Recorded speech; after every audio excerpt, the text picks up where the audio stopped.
It was a normal day when Officer David Lacey was on his usual patrol through the quiet small town of Oakville, Washington. Dark clouds stretched across the sky above Oakville. Rain was nothing unusual in this area. With 275 rainy days a year, the residents of Oakville had long been accustomed to the moisture. But when the first drops hit the windshield of his patrol car, Lacey immediately noticed that something was wrong. At first, it seemed like a typical rain shower, but when he turned on the windshield wipers, the water didn't disappear as usual. Instead, it smeared across the glass like a thick substance, as if someone had spread petroleum jelly over it. Irritated, Lacey realized that he could barely see through the windshield and pulled over at a nearby gas station to examine the strange substance more closely. When he got out, he cautiously put on gloves as the strange substance continued to gently fall from the sky. The mass was sticky, almost slimy, and left a thick, disgusting sensation. This was no ordinary rain, that much was certain. It was the beginning of a much larger mystery that would haunt the people of Oakville for a long time. I can't imagine for the life of me what this is. I know I became very sick to my stomach, severe vertigo. State investigators determined it was organic, but listed it as an unknown substance. I got sick, my wife got sick, my daughter, everybody that lived here got sick. Everybody in the whole town came down with like a flu, only it was a really hard flu. It didn't last like 7 days, it lasted like 7 weeks to 2 or 3 months.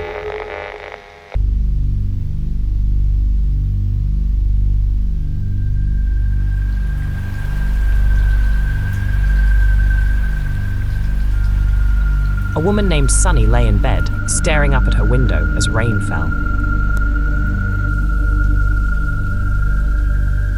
But something unusual caught her eye.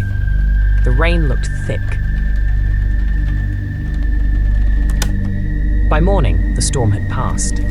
Doty, her mother, was up early to let the dogs out into the yard. Sunny sat inside, enjoying her morning coffee when her mother returned, visibly puzzled. Sunny asked what was wrong, and Doty explained that everything outside was covered in what looked like hailstones, except when she touched them, they felt soft and sticky. Even stranger, these hail-like pellets didn't melt in her hand. Curious, Sunny stepped outside to investigate. Indeed, a thin layer of translucent pellets covered the ground, each about the size of a grain of rice. But what was this substance? She called her brother, a paramedic living nearby. He arrived with gloves, and together they gathered samples. Sunny began to run her own simple tests. The pellets floated in water, remained inert in alcohol, and wouldn't burn. Soon, other Oakville residents grew curious and concerned. Another local reported finding a frog and a raven dead beside a heap of the mysterious pellets. Alarmed, Sunny started reaching out to various organizations. Her first call went to the Department of Agriculture, but they, like many others, seemed oddly disinterested in the strange incident.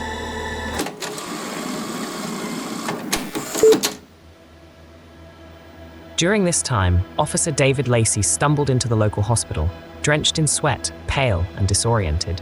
He was promptly admitted, and he would not be the last. On August 8th, Sunny returned to her mother's farm. As she entered the farmhouse, something felt wrong. Her mother was nowhere to be found. She searched the house and finally discovered Doty lying on the bathroom floor, barely conscious, pale, and drenched in sweat. Immediately, Sunny called for an ambulance. Just before Doty was taken to the hospital, Sunny remembered something critical. She and her brother had handled the pellets with gloves, but her mother hadn't. She grabbed a sample of the pellets and took it with her to the hospital. The attending doctor, David Little, examined Doty and identified what looked like a virus. After hearing about the strange rain, Sunny begged him to examine the sample she'd brought. Skeptical but curious, Dr. Little handed it to a lab technician who, to everyone's shock, found white blood cells within the substance. They lacked the resources to determine the origin of these cells, but the discovery was unsettling.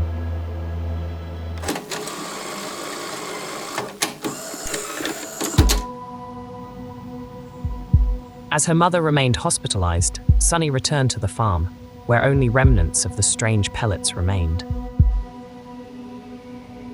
Approaching the door, she found her recently adopted cat dead on the porch. It was only the beginning. In the following weeks, several animals in the area fell ill and died, some with an eerie green film around their mouths. Doty and Officer Lacey weren't isolated cases either. A flu-like epidemic soon swept through Oakville, sending numerous residents to the hospital with similar symptoms. Sunny was convinced there was a link between the strange rain and the illness spreading through town.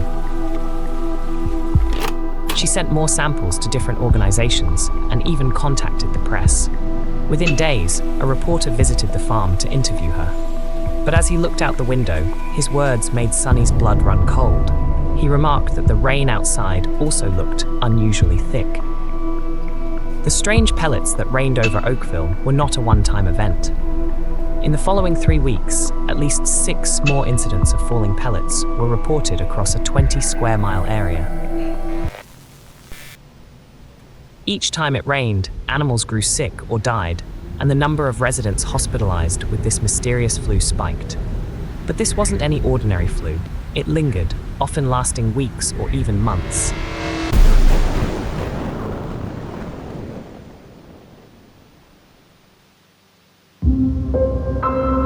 After 4 days, Doty and Officer Lacey were released from the hospital, but their symptoms were unusual.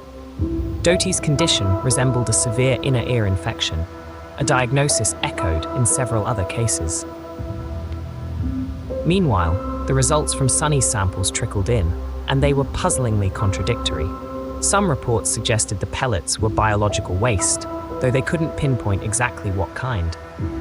Washington's health department found no nuclei or white blood cells in the samples, but identified 2 types of bacteria, commonly found in the digestive tracts of humans and mammals.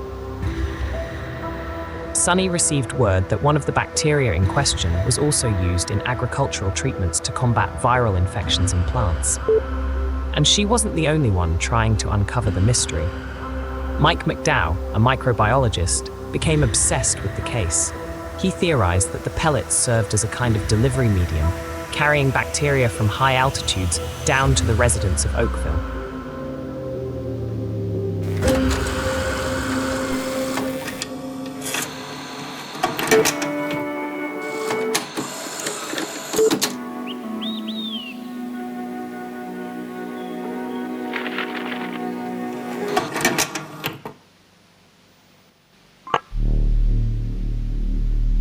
Tragically, Mike is no longer alive, but during his career, he had close ties to the military and was involved in the 9/11 anthrax investigations.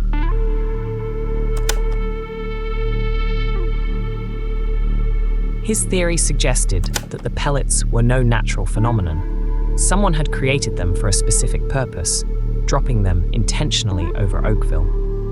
This theory spread quickly, fanned by the media, and some speculated that what rained over Oakville could have been jellyfish remnants. One theory proposed that Air Force bombing drills over the ocean shattered jellyfish, scattering their remains into the air where they eventually fell as rain. As bizarre as it sounds, stories of animals and strange substances falling from the sky are well documented. However, the fact that this rain happened 6 times over several weeks raised serious questions. Even though military activities in the area were well documented, none of the scientists examining the samples could confirm the jellyfish theory. Doty and Sunny noted that the number of military aircraft over Oakville had dramatically increased in the weeks before the rain, with helicopters, resembling the infamous Phantom helicopters, frequently passing over the area. Doty even recorded some of these flights, suspecting they might be connected. In 1997, Unsolved Mysteries featured an episode on the Oakville incident, yet no new evidence emerged. Many locals were convinced the rain was part of a military experiment, a test of a delivery medium for a biological weapon, or a trial to gauge the effects of specific bacteria on an unsuspecting population. The Air Force denied involvement, claiming no connection to the Oakville incident. However, past military experiments, like Operation Sea Spray in San Francisco Bay, have shown a willingness to test airborne bacteria dispersal on civilians. By the 1990s, though, such experiments should have been long abandoned. In 1969, President Nixon signed a ban on chemical and biological weapons. If Oakville was indeed a test, it would have been in violation of international treaties. If this truly was an experiment, why choose such an obvious medium like these bizarre pellets? Over the years, theories about the Oakville incident have ranged from aircraft waste to massive amounts of frog spawn. Most explanations, however, fail to account for all aspects of the case. The samples Sonny collected were eventually used up in tests, and in some cases, mysteriously vanished. No known samples of the Oakville pellets remain, and Washington's Department of Health has no records of receiving any, despite Sonny's meticulous documentation of her outreach to various agencies. Most scientists who worked on the samples have since passed away, leaving Oakville's mystery to survive only in oral history and a handful of newspaper clippings. To this day, Sonny seeks answers to what happened in Oakville in 1994. Whether she'll ever uncover the truth remains as enigmatic as the rain itself.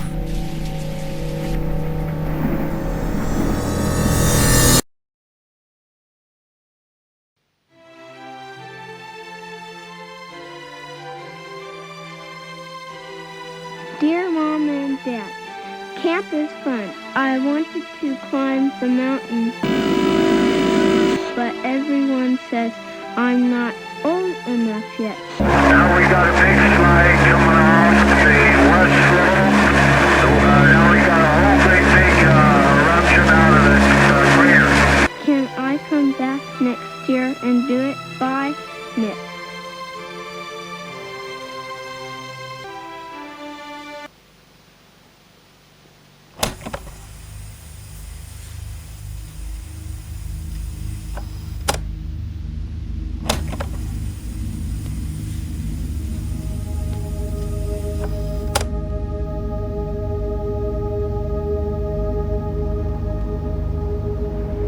Deep within the heart of the Gifford-Pinchot National Forest in southwest Washington, Mount St. Helens lies dormant.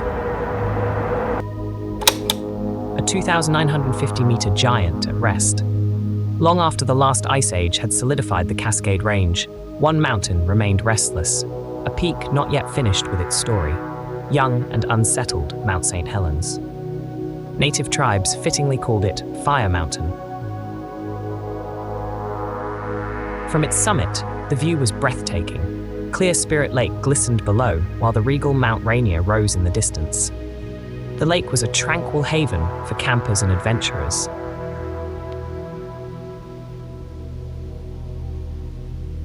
Yet in the quiet winter of 1979, something dark stirred beneath the mountain. By March 20th, 1980, a moderate earthquake shook Mount St. Helens, the first signs of a volcanic awakening. A series of tremors soon followed, prompting scientists and the United States Forest Service to set up monitoring equipment around the mountain. Then, on March 27th, a new crater tore open, a fiery window into the Earth's volatile depths. The volcano had awakened from its 123-year slumber. Curiosity turned to excitement as thousands of onlookers gathered nearby, eager to witness more eruptions right in their own backyard. Evacuation orders went out to nearby ranger stations and residents, yet many saw little threat, choosing instead to view the mountain as a dramatic backdrop to daily life. David Johnson, a scientist from the U.S. Geological Survey, USGS, was deeply concerned. Fascinated by volcanoes since he was 18, Johnson suspected this eruption was merely the first tremor of a far greater cataclysm. At just 30, he was already a respected volcanologist, and his warnings were taken seriously. Local county sheriffs swiftly closed roads within 11 kilometers of the summit, forcing residents and sightseers to leave the area.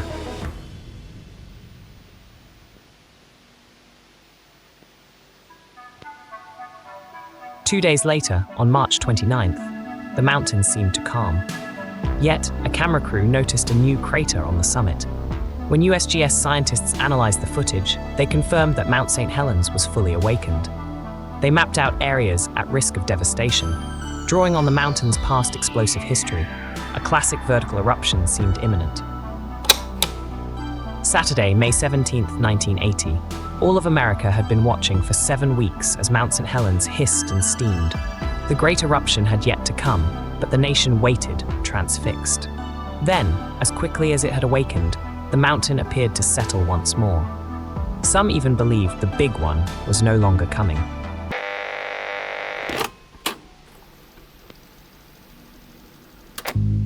Just 9.5 kilometers from the peak, geologist David Johnson kept a close watch on the mountain. He was supposed to be off duty, but he had swapped shifts with a colleague, eager to study the strange bulge that had grown on the mountain's north face in the last week. The bulge was now over 135 meters long, 30 meters high, and expanding by nearly 1.5 meters each day. While most USGS scientists believed this to be a precursor to a classic vertical eruption, Johnson thought otherwise. Based on his research, he suspected the bulge signaled a far more devastating lateral blast.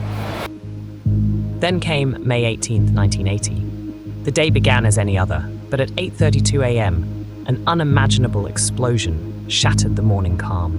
Mount St. Helens erupted violently, sending a colossal plume of hot gas and ash into the sky, not from the peak, but from the side of the volcano. The lateral blast shot directly toward David Johnson, stationed in the red danger zone. With no time to escape, Johnson managed only a brief radio call before the transmission fell silent. In an instant, a cubic mile of ash, rock, and ice surged into the stratosphere, darkening the skies. Massive clouds swept northeast, plunging eastern Washington into a midday darkness that felt apocalyptic. By 10:30 a.m., hundreds of responders from forestry services, the National Guard, and mountain rescue teams combed the volcanic zone for survivors. The largest rescue mission in the history of the Northwest was underway, with helicopters kicking up swirling ash as they hovered. The 304th Air Force Rescue Squadron joined the search for David Johnson, whose observation post had been overtaken by the blast. But Johnson was never found. As helicopters scoured the landscape, the death toll rose. 57 people lost their lives in the eruption of Mount St. Helens, the first casualties from a volcanic eruption in the United States. News networks reported tirelessly on the disaster, but one in particular documented it from a unique perspective. News photographer Dave Crockett had been awake since 3 a.m. that morning, driven by a hunch that something monumental was about to happen. "I just had a feeling something's gonna happen," he later recounted. By the time he arrived, the mountain had erupted. His initial awe soon turned to fear as he raced his news van through the valley, trying to outrun a 30-foot wall of mud and debris. In desperation, Crockett veered onto an old logging road. I took a left turn, and the road blew up in front of me. I tried to back up, but the road behind me was gone.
Dear God, whoever finds this,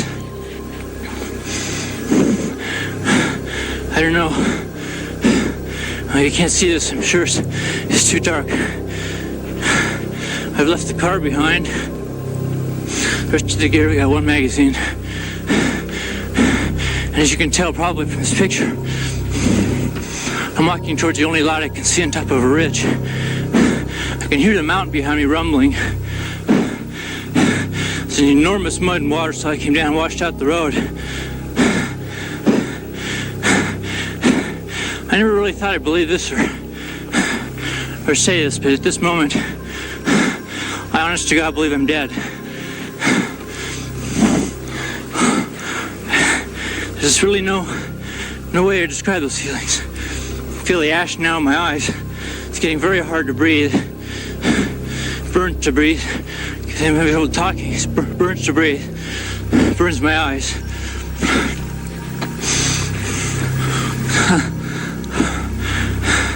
Oh dear God. My God, this is hell. I just can't describe it. It's pitch black. Just pitch black. This is hell on earth I'm walking through. Oh God. Just one step at a time, if I can just keep walking. God, if I can only, there's more air to breathe. Oh yeah. Fuck. I'm not turning the camera off like I promised to it, but fine. Oh my God. Oh my God. Forced to continue on foot, he walked through darkness as ash blotted out the sun, filming as he went. His camera recorded his pleas and panic, capturing a man caught between terror and determination. At one point, standing atop a cliff, he took a haunting self-portrait, a lone survivor in a world turned to chaos. Meanwhile, deadly mudslides, thick slurries of melted ice, ash and rock, swept away forests, uprooting ancient trees in their path. The devastating force of the eruption left a permanent scar on the landscape. Spirit Lake transformed into a steamy basin of debris, while the north face of Mount St. Helens had vanished entirely. Where a proud summit once stood, there now yawned a vast, horseshoe-shaped crater, 2 miles long and a mile wide. But the mountain's fury was far from over. Throughout the rest of 1980, Mount St. Helens erupted 5 more times, each reminder echoing that Earth's forces are as unpredictable as they are powerful.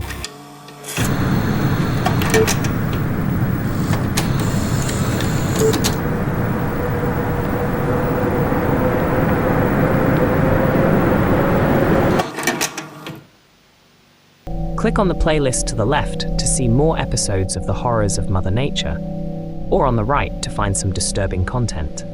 Enjoy!